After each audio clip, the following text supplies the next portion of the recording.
Alright, today I'm going to be showing you how to prolong a game by split pushing and cutting waves and eventually winning it. My laning stage was kind of average. I got the Maelstrom pretty late, but now that I have it, I could go to the jungle and farm. However, the score is 13-5, which is not good. Like you can see also here, bottom wasn't going well. He ruined my game, by the way. So the trend continues. Like you can see now it's 26-9. But I'm just trying to farm my items. I have the Orchid, I have the Maelstrom, I have the Shard. I want the Deso next, and then I can do more. I can split push towers solo. So that's what I'm aiming for. Alright, so look here. I died, the Ursa killed me, and I see 4 enemy here.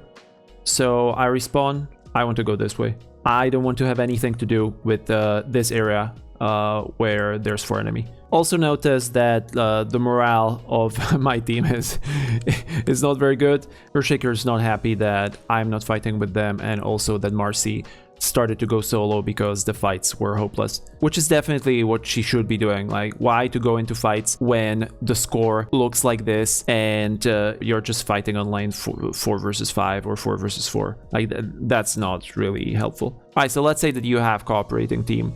Okay, you can put your trust into your teammates. You can smoke up and find someone solo who is farming, I don't know, somewhere on the map.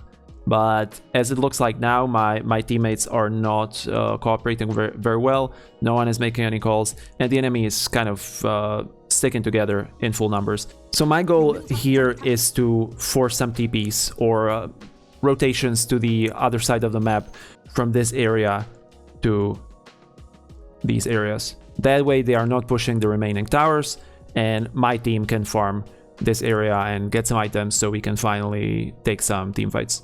Okay, so now that I have my Deso, and I can be more active because I want to be pushing the towers, so I instructed my teammates, and especially Nature's Prophet, to try to cut waves, so we can stop the enemy team from reaching our high ground. Alright, so while the enemy team is focused on this area, I am focused on the tier 2 tower. Although I have to be careful now, because if we go back, we can see that bam, bam, bam. Okay, and suddenly I have no vision on the enemy team. So what I'm doing here now became dangerous, but it's only been a second since they've been gone, and I have Deso, so I'm killing the tower pretty fast. So I'm risking it, and I'm staying here. I kill the tower, immediately I go invis and try to go into the trees, and I see sniper teleporting. So I decide to attack the lion, but it's super risky. Like, I'm not sure if there can be anyone here in the trees teleported together with the lion, and I don't see them. So it's dangerous, but I decide to stay, and the enemy team doesn't react. So, okay, win for me. Another movement that I forced, look, Ursa came bottom to find me. So every moment that the enemy team is not at our doorstep, it's good for us, because we can farm then and use it to get items. Look how I am approaching the split push. So the enemy team is nowhere to be found. So I cannot just run up here, because they can be in the trees or farming these camps, and I can die. So what I do is that I take this path here, and I'll wait for someone to show up, and in the meantime I'll be farming these 2 camps, which is still dangerous positioning, but I have Shakuchi that I can run away with, and I have my ult. So, like, I'm not immortal, but I'm confident that I can escape. Oh, and I see Crystal Maiden. I go at her. I'm not ready. And I kill her. Again, this wasn't a safe kill. As you can see, like, it's dark everywhere, and I couldn't see anyone but the Crystal. And now Lion showed up. So if the Lion was here a few seconds earlier, I could have died. While this whole thing was happening, you can see that Nature's Prophet was still pushing bottom. No one challenged him, and the creeps are at the enemy base. This is another example when I have no vision of the enemy team, so I play it safe. Instead of going straight to the next creep wave, I stick around in this area. So the moment I see most of them somewhere either top or middle, I can move again towards the enemy base and push. So I go for the jungle camps and I meet Elsie, but like there's nothing much he can do.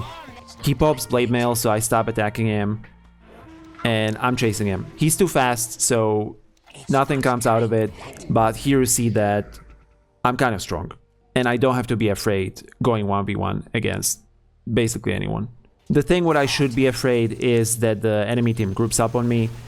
So far, that hasn't happened, so I feel kind of safe. So I'm fighting 1v1 against the LC, but I kind of forgot about the Lion, that he was dead and he came from the base, from the fountain and killed me.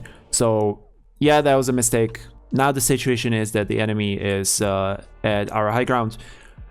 We were dead, so they got the opportunity to actually go high ground for once because the lanes were not pushed. But you see that immediately when we respawned, Nature's Prophet is already cutting the wave, so they cannot push any further. I still want to avoid confrontation.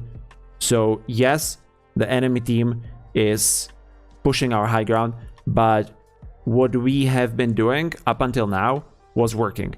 Avoiding fights, pushing the lanes. So I still want to continue with what we've been doing so far. And we know that this push will end soon because they have no creeps here.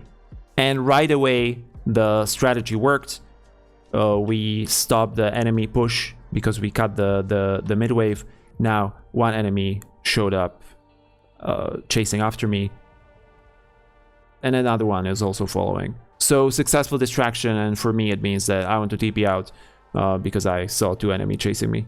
Now again, the situation is that the enemy team is pushing high ground, but as you can see, Nature's Prophet cut the wave again, and I hit pretty hard. So I take my chances and try to bait some TPs so we can split up the fight and draw some enemy to these locations. Second option is to actually go back and help my teammates to fight in the base. But again, like, when you are making this decision, try to remember, are your teammates fighting together? Are they cooperating well? Look at the score. Do we even have the items to fight 3 versus 3, 4 versus 4? And in my head, the answer is maybe, but probably not. The situation a few seconds later is that although my guys are getting caught for some reason, I don't know why, the enemy team doesn't have creeps. So they cannot do much in our base. That means that I continue with my push against the enemy base. Now look at this situation. Because of my push, there's 2 enemies that teleported to defend the high ground. That means there's only 3 enemies at our base. And look here, I have enough money to buy Crystallis, so I tell my teammates that I'm coming back to fight with them. I teleport base, and it doesn't matter much now that the Ursa is like 15-0. We take a good fight.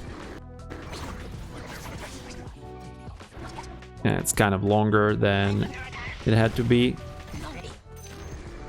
but eventually they die.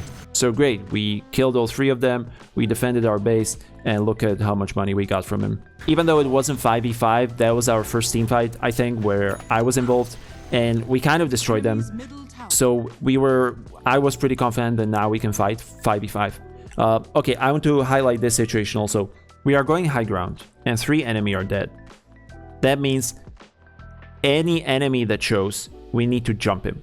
We have mobility spells, we have Marcy that can jump, we have blinks, we have teleports, I'm super fast. So anyone who shows, we need to be super aggro. Of course, you don't want to chase into the fountain. It has to be some healthy distance from the towers because you don't want to waste time on chasing someone. You want to kill the towers.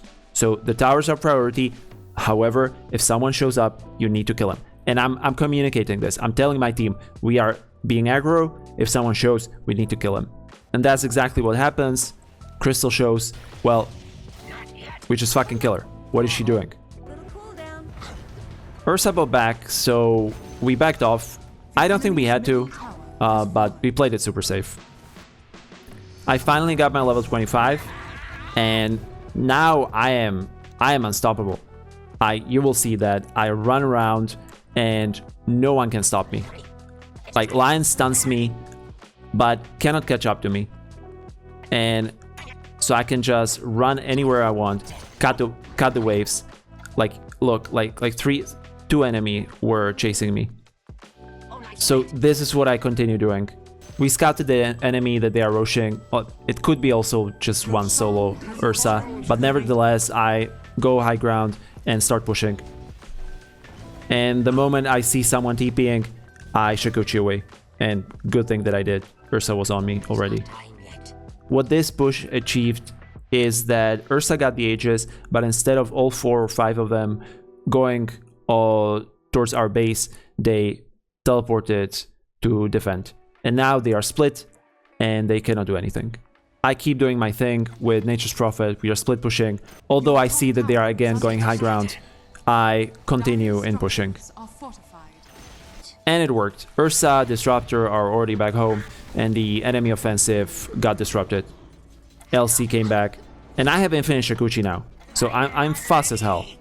I can just outrun them. And the Linkens is doing a great job protecting me.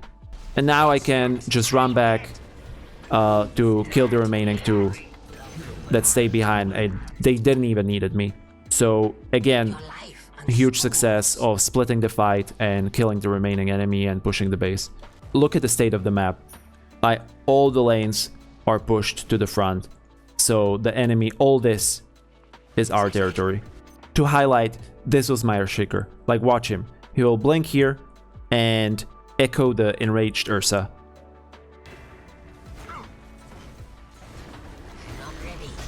Bam. And then he dies. Oh man.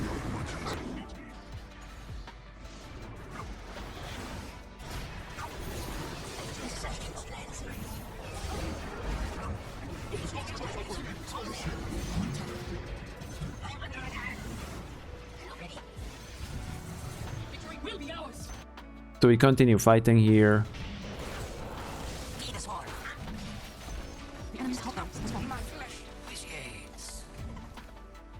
And all my teammates died, but I still stick in the area because I know that maybe I can finish the last barrack. It's not time yet.